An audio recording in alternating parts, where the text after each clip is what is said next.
Good morning, everybody. Welcome back for installment of Scott's Selections here for Friday, May 10th. For again today's play of the day, quick recap what happened yesterday. We had a push in hockey with the Avalanche team total over 3 at minus 120 on bet MGM. Colorado did nothing in the first two periods, then woke up offensively as they scored 3 in the third period, in route to a 5-3 loss. Either way, though, we got our money back. Look for a winner here on Friday.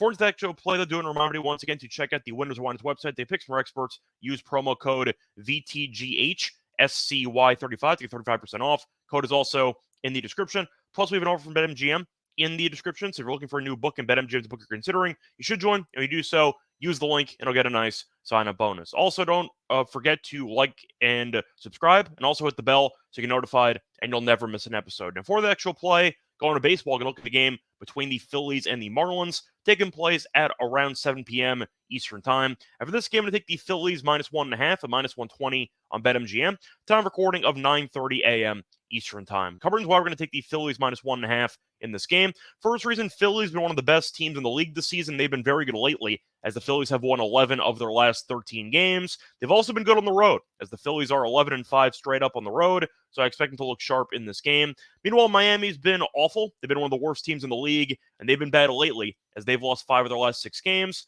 and all 5 of those losses were by multiple runs. So when Miami loses, they tend to get buried, and with Philly being the road team here, I do think they're in line for a good showing in this matchup. Now, the Marlins are also really bad at home, as the Marlins are 5-15 straight up at home, so home field advantage really doesn't exist because A, they're not good at home, B, nobody goes to their games. We know this. So the point is the stadium should be somewhat empty, and I think the Phillies should dominate in this matchup.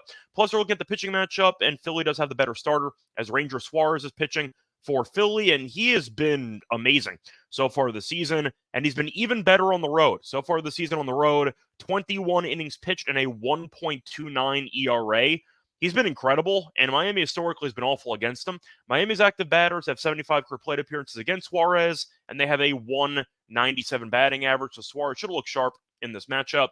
Meanwhile, you have Rogers pitching for Miami, who's entering this game after getting shelled by Oakland in his last outing, and Miami has been awful when Rogers has pitched, as Miami's lost each of Rogers' first 7 starts this season by multiple runs. And on top of that, both pitchers in this matchup are lefties. The Phillies are much better against lefties than Miami is, as you're looking at the Phillies ranking 9th in OPS against lefties this season, while the Marlins do rank 28th. But simply put, you're going to give me a much better team in terms of talent and in terms of overall form. You're going to give me a team that is really good against lefties, while the opposition is not. And Suarez is a pretty underrated Cy Young candidate right now. That's how good he's been so far this season. I think the Phillies end up winning this game comfortably, 5-2, something along those lines, but minus 1.5. I do think it's a pretty good number here, so I am going to go with it as my play. So that once again here for Friday, May 10th, is going to be on the Phillies minus 1.5 and minus 120 on BetMGM. Bye, everyone.